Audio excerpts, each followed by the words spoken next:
ಈಗ ಬನ್ನಿ ಕಿಚನ್ ಇರೋಣ. ಬನ್ನಿ ನೋಡಿ.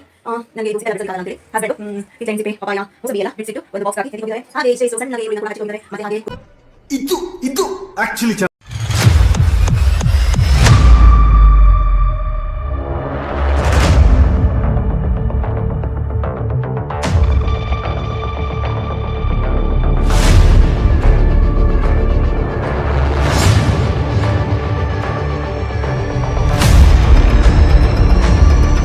ಎಲ್ಲ ಐಟಮ್ ಮಾಡಿ ಹಾಕಿ ಕುಸಿದ್ದೀನಿ. ಇವತ್ತು ನಾನು ಏಕಾದಶಿ ಹಬ್ಬಕ್ಕೋಸ್ಕರ ಇಷ್ಟೆಲ್ಲ ಪ್ರಿಪರೇಷನ್ ಮಾಡ್ಕೊಂಡಿದ್ದೀನಿ. ಯಾವುದೇ ರೆಸಿಪಿ ನಾನು ಶೇರ್ ಮಾಡಲ್ಲ. ಅದೇ ಏನು ಅಡುಗೆ ಮಾಡಿದ್ದೀನಿ ಮಾತ್ರ ಶೇರ್ ಮಾಡ್ತೀನಿ. ಹಾಗೆ ಎಲ್ಲರೂ ಕೂಡ ಇಷ್ಟೆಲ್ಲ ಸ್ಟಾರ್ಟ್ ಮಾಡಿದ್ನಲ್ಲ ಅದನ್ನೆಲ್ಲ ನೋಡಬೇಕಲ್ಲ. ನೋಡಿದ್ರೆ ಏನು ಮಾಡಬೇಕು, ಲೈಕ್ ಮಾಡಬೇಕು, ಹಾಗೆ ಕಮೆಂಟ್ ಮಾಡಬೇಕು. ನಿಮಗೆ ಇಷ್ಟ ಆಯ್ತು ಅಂದ್ರೆ ಇಷ್ಟ ಆಗಲಿ ಆಗಲಿ ಲೈಕ್ ಮಾಡಬೇಕಪ್ಪ. ನಾವು ಇಷ್ಟೆಲ್ಲ ಕಷ್ಟಪಡ್ತೀವಿ ಗೊತ್ತಾ.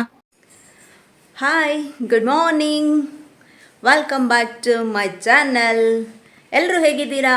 ಐ ಹೋಪ್ ಎಲ್ಲರೂ ಚೆನ್ನಾಗಿದ್ದೀರಾ ಅಂತ ನಾನು ಅಂದ್ಕೊಂಡಿದ್ದೀನಿ. ನಾನು ಕೂಡ ಚೆನ್ನಾಗಿದ್ದೀನಿ. ಇವತ್ತು ನಾನು ಏಕಾದಶಿ ಅಂದರೆ ಉಪವಾಸದ ಹಬ್ಬ ಅಂತ ಹೇಳ್ತಾರೆ, ಅವತ್ತಿನ ಉಪವಾಸದ ಹಬ್ಬದ ವ್ಲಾಗನ್ನು ಶುರು ಮಾಡಿದ್ದೀನಿ. ಬನ್ನಿ ಏನೇನು ಕೆಲಸ ಮಾಡಿದ್ದೀನಿ ಅಂತೇಳಿ ಇವತ್ತು ತೋರಿಸ್ತೀನಿ. ನೋಡಿ, ಪ್ರತಿಯೊಂದೂ ಹುರುಳಿಗೆ ಎಲ್ಲ ಹಾಕಿ ಹೂವು ಹಾಕಿ ರೆಡಿ ಮಾಡಿಟ್ಟಿದ್ದೀನಿ. ಹಾಗೆಯೇ ಇಲ್ಲಿ ಸ್ವಲ್ಪ ಎಕ್ಸಸ್ ಬಟ್ಟೆ ಇತ್ತು, ಹೊರಗಡೆ ಕೂಡ ಎಲ್ಲ ತಂತಿಗಳಲ್ಲೂ ಅಂದರೆ ಯಾಕೆಂದರೆ ಈ ಸೋಫಾ ಕವರು ಎಲ್ಲ ಕ್ಲೀನ್ ಮಾಡಿದ್ವಿ ಅಲ್ವಾ, ಎಲ್ಲ ಹಾಕಿಟ್ಟು ಎಲ್ಲ ಕ್ಲೀನ್ ಮಾಡಿದ್ದೀನಿ. ಇಲ್ಲಿ ಹಾಕಿದ್ದೀನಿ ಅಂದ್ಕೊಂಡ್ರಾ? ನೆನ್ನೆ ಒಣಗ ಹಾಕಿದ್ನ, ತಂತಿ ಕಿತ್ತೋಯ್ತಾ, ತಂತಿ ಕಿತ್ತೋಗಿ ಮತ್ತೆ ಎಲ್ಲ ಇನ್ನೊಂದು ಸಲ ವಾಶ್ಗೆ ಹಾಕಿದ್ಮೇಲೆ ಏನಾಯಿತು, ಬಟ್ಟೆ ಎಕ್ಸಸ್ ಆಯಿತು, ಜಾಗ ಇಲ್ಲ.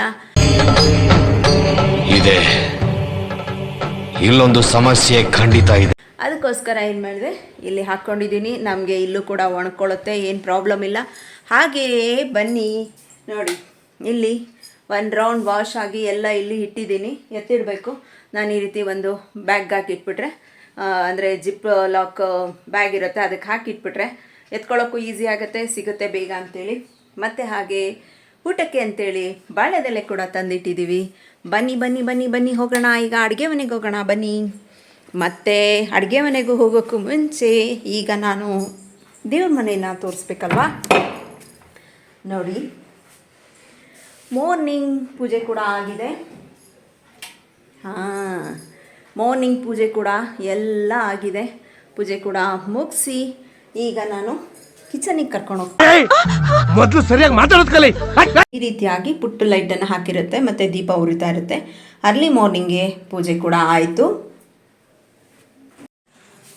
ರಾಯರ ಪೂಜೆ ಕೂಡ ಆಗಿದೆ. ರಾಯರ ಪೂಜೆ ಕೂಡ ಮುಗಿಸಿದಾಗಿದೆ.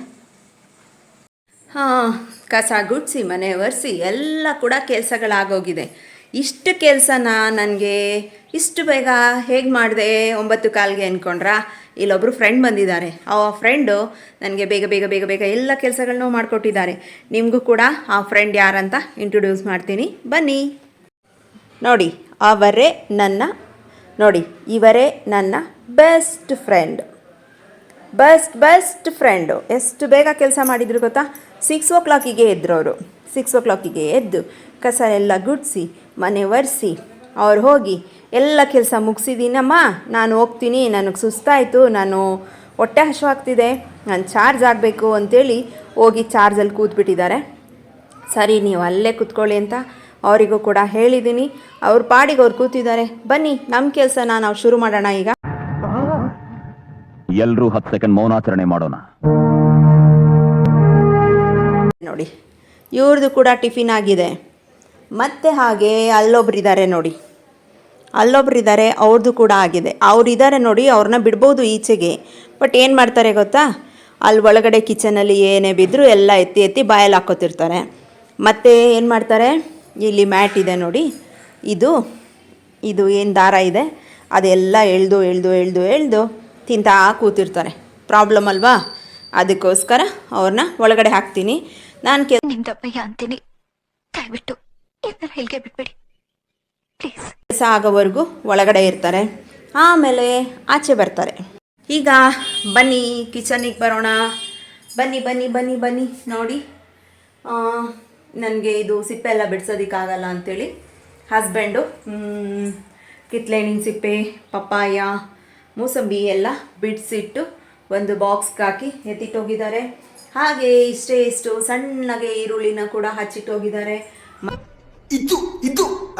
ಮತ್ತೆ ಹಾಗೆ ಕುಕ್ಕರಲ್ಲಿ ಎಲ್ಲ ಐಟಮ್ಗಳನ್ನು ಒಟ್ಟಿಗೆ ಹಾಕಿ ಕುಗ್ಸಿಟ್ಟಿದ್ದೀನಿ. ಇವತ್ತು ನಮ್ಮ ಮನೆಯಲ್ಲಿ ಏಕಾದಶಿ ಹಬ್ಬ. ಹಬ್ಬಕ್ಕೋಸ್ಕರ ಇಷ್ಟೆಲ್ಲ ಪ್ರಿಪ್ರೇಷನ್ ಮಾಡ್ಕೊಂಡಿದ್ದೀನಿ. ಯಾವುದೇ ಥರದ್ದು ರೆಸಿಪಿನ ನಾನು ಶೇರ್ ಮಾಡಲ್ಲ, ಆದರೆ ಏನೇನು ಅಡುಗೆ ಮಾಡಿದೆ ಅಂತ ಮಾತ್ರ ಶೇರ್ ಮಾಡ್ತೀನಿ. ಅದಕ್ಕೆ ನೀವೆಲ್ಲರೂ ಕೂಡ ಎಷ್ಟೆಲ್ಲ ಕಷ್ಟಪಟ್ಟು ಮಾಡಿರ್ತೀನಲ್ವ, ಅದನ್ನೆಲ್ಲ ನೀವು ನೋಡಬೇಕಲ್ವ. ನೋಡಿದಾದ್ಮೇಲೆ ಏನು ಮಾಡಬೇಕು ಹೇಳಿ, ಲೈಕ್ ಮಾಡಬೇಕು, ಹಾಗೆ ಕಮೆಂಟ್ ಮಾಡಬೇಕು. ನಿಮಗೂ ಇಷ್ಟ ಆಯಿತು ಅಂದರೆ, ಇಷ್ಟ ಆಗಲಿ ಆಗದೆ ಇರಲಿ ಲೈಕ್ ಮಾಡಬೇಕಪ್ಪ. ನಾವು ಎಷ್ಟೆಲ್ಲ ಕಷ್ಟಪಡ್ತಾ ಇರ್ತೀವಿ ಗೊತ್ತಾ.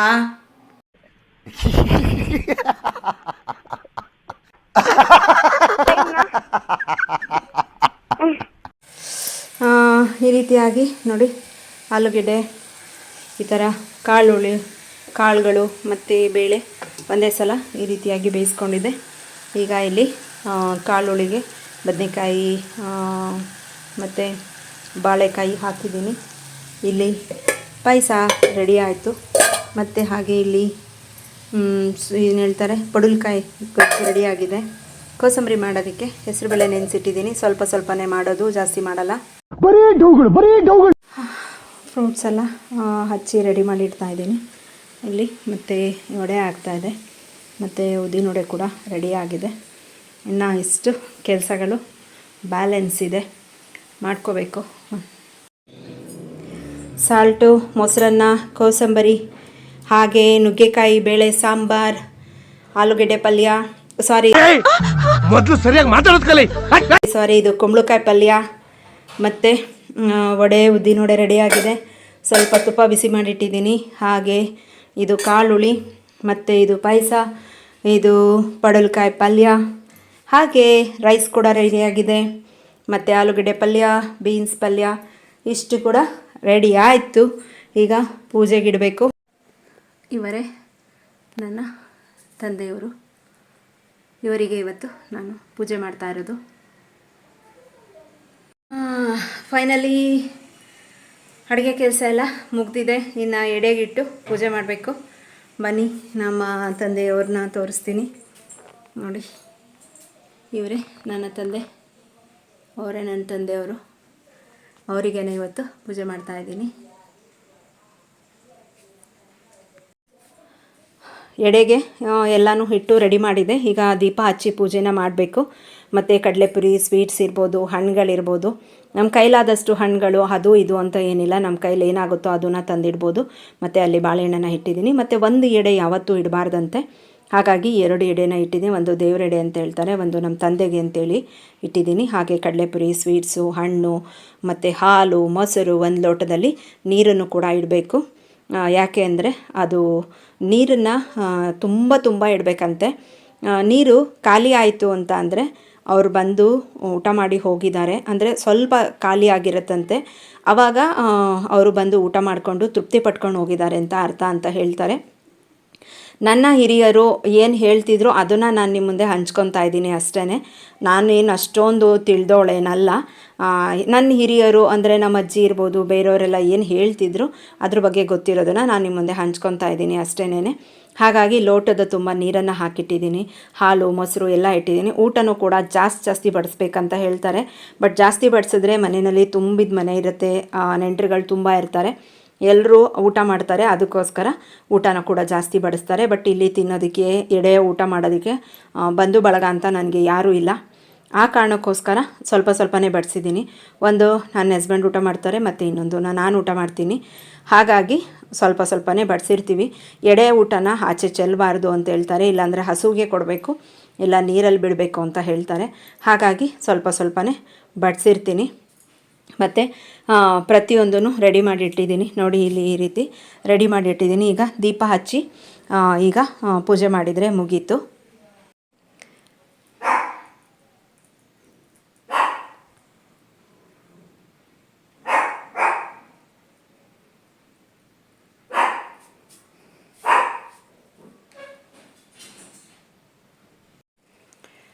ಮತ್ತು ಇನ್ನೊಂದು ಸಲ ಬಂದು ಪೂಜೆನ ಮಾಡಬೇಕು. ಹೊರಗಡೆ ಹೋಗಿ ಒಂದು 5-10 ನಿಮಿಷ ಕಾಯ್ಕೊಂಡು ಕೂತಿರಬೇಕು. ಆವಾಗ ಅವ್ರು ಬಂದು ಊಟ ಮಾಡಿ ಹೋಗ್ತಾರೆ ಅಂತ ಹೇಳ್ತಾರೆ.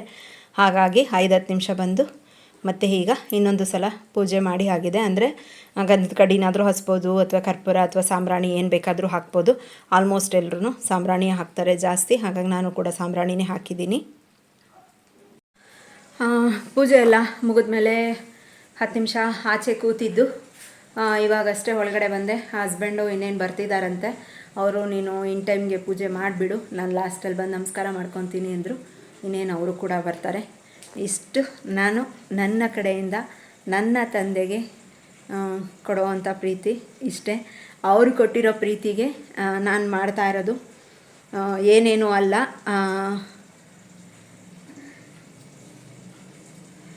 ನನಗೆ ತೋಚಿದ್ದು, ನನಗೆ ಗೊತ್ತಾಗಿದ್ದು ಅಷ್ಟನ್ನಷ್ಟೇ ನಾನು ಮಾಡಿದ್ದೀನಿ. ಇಲ್ಲಿ ನನಗೆ ಹೀಗೆ ಮಾಡು ಹಾಗೆ ಮಾಡು ಅಂತ ಹೇಳೋ ಅಂಥವ್ರು ಹೇಳ್ಕೊಡೋ ಅಂಥವ್ರು ಯಾರೂ ಇಲ್ಲ. ನನಗೆ ಅತ್ತೆ ಮಾವ ಕೂಡ ಇಲ್ಲ. ಹಾಗಾಗಿ ನಮ್ಮ ತಂದೆಗೆ ನನ್ನ ಕಡೆಯಿಂದ ಇದೊಂದು ಸಣ್ಣ ಪೂಜೆ ಅಷ್ಟೆ.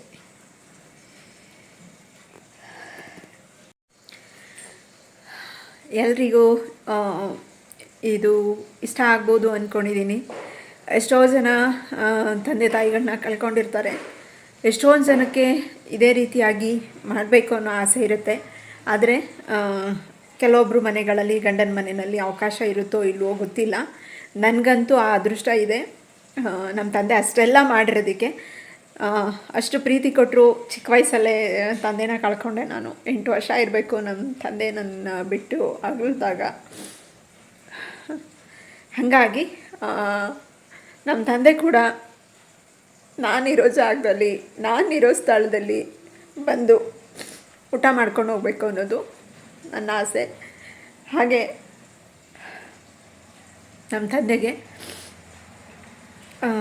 ನಾನೇ ಎಡೆ ಇಡಬೇಕು ಅಂಥೇಳಿ ನಾನು ಅಂದ್ಕೊಂಡು ತುಂಬ ವರ್ಷಗಳಿಂದ ಮಾಡ್ಕೊಂಡು ಬರ್ತಾಯಿದ್ದೀನಿ. ಆವಾಗ ಯಾರಿಗೂ ಹೇಳೋವಂಥ ಅವಕಾಶ ಇರಲಿಲ್ಲ. ಬಟ್ಟು ಇವಾಗ ಹೇಳೋವಂಥ ನಿಮ್ಮ ಮುಂದೆ ಹಂಚ್ಕೋಬೇಕು ಅಂಥೇಳಿ ಹಂಚ್ಕೊತಾ ಇದ್ದೀನಿ. ಈ ಸಲ ಗೊತ್ತಿಲ್ಲ, ನಾನಿರೋವರೆಗೂ ಮಾಡಬೇಕು ಅಂಥೇಳಿ ಮಾಡ್ತಾಯಿದ್ದೀನಿ. ಇದಕ್ಕೆ ಹಸ್ಬೆಂಡ್ ಕೂಡ ಸಹಕಾರ ಮಾಡ್ತಾರೆ.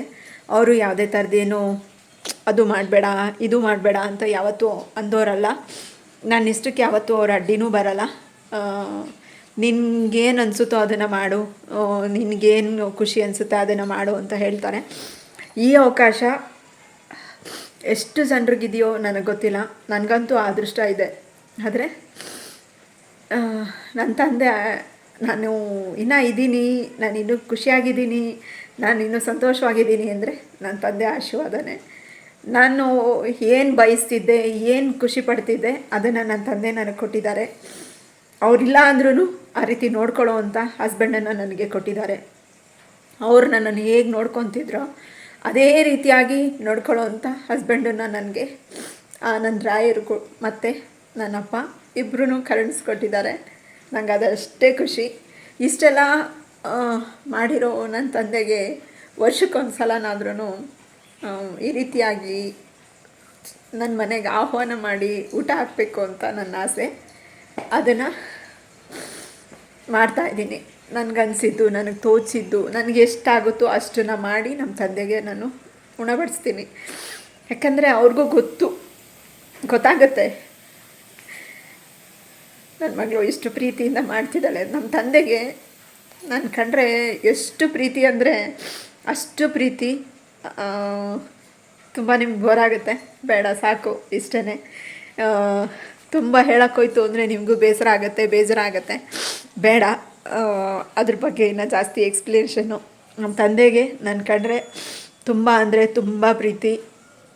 ಅದನ್ನು ಬಾಯಲ್ಲಿ ವರ್ಣಿಸೋದಕ್ಕಂತೂ ನನ್ನಿಂದ ಸಾಧ್ಯ ಇಲ್ಲ.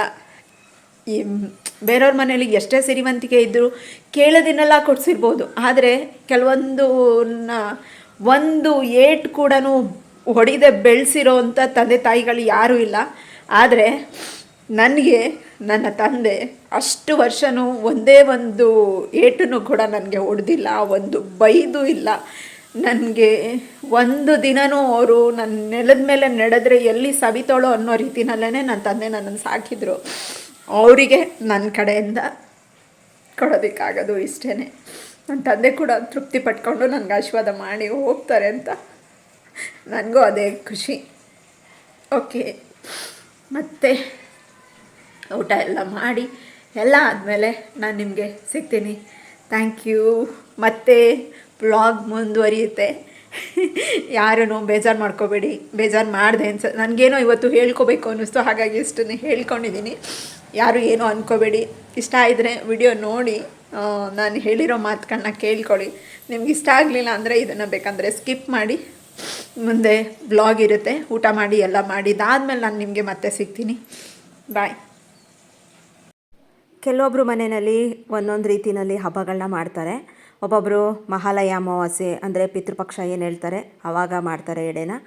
ಯುಗಾದಿ ಹಬ್ಬ, ಹಾಗೆ ಗೌರಿ ಹಬ್ಬ, ಹಾಗೆ ಉಪವಾಸದ ಹಬ್ಬದಲ್ಲೂ ಕೂಡ ಮಾಡ್ತಾರೆ. ನಮ್ಮ ತಂದೆ ಮನೆ ಕಡೆಯಲ್ಲಿ ಮಾಡೋದು ಉಪವಾಸದ ಹಬ್ಬನ ದೊಡ್ಡ ಹಬ್ಬವಾಗಿ ಮಾಡ್ತಾರೆ. ನಾನು ನನ್ನ ಕೈಲಾದಷ್ಟು ಸಿಂಪಲ್ಲಾಗಿ ಹಬ್ಬನ ಮಾಡಿರ್ತೀನಿ. ಹೇಳಿದೆ ಅಲ್ಲ, ಇನ್ನು ವ್ಲಾಗ್ ಮುಂದುವರಿಯುತ್ತೆ ಅಂತೇಳಿ. ನೋಡಿ ಇದೇ ನೆಕ್ಸ್ಟ್ ವ್ಲಾಗು ಮುಂದುವರಿತಾ ಇರೋದು. ಇದನ್ನೆಲ್ಲ ತೊಳೆಯೋದೆಲ್ಲ ತೋರಿಸಲ್ಲ, ಹೇಳಿದ್ದು ಕೊನೆ ವ್ಲಾಗ್ ಇದೇನೆ. ಇದು ಮಾರ್ನಿಂಗ್ ವ್ಲಾಗು. ಫ್ಲವರ್ನ ಬಿಡಿಸ್ಕೊಂಡು ಬರ್ತಾಯಿದ್ದೆ, ಹಾಗೆ ನಿಮ್ಮ ಜೊತೆ ಹಂಚ್ಕೋಬೇಕು ಅನಿಸ್ತು, ಹಂಚ್ಕೊತಾ ಇದ್ದೀನಿ. ವಿಡಿಯೋನ ಪೂರ್ತಿಯಾಗಿ ನೋಡಿ. ವಿಡಿಯೋ ನೋಡಿದಾದ್ಮೇಲೆ ಲೈಕ್ ಕೊಟ್ಟು ಕಮೆಂಟ್ ಕೊಡೋದನ್ನು ಮರಿಬೇಡಿ ಅಂತ ಕೇಳ್ಕೊಳ್ತಾ ಥ್ಯಾಂಕ್ ಯು ಫಾರ್ ವಾಚಿಂಗ್. ಮತ್ತೆ ನಾನು ನೆಕ್ಸ್ಟ್ ವಿಡಿಯೋ ಒಂದಿಗೆ ನಿಮ್ಮ ಮುಂದೆ ಬರ್ತೀನಿ. ಬಾಯ್ ಬಾಯ್, ಟೇಕ್ ಕೇರ್.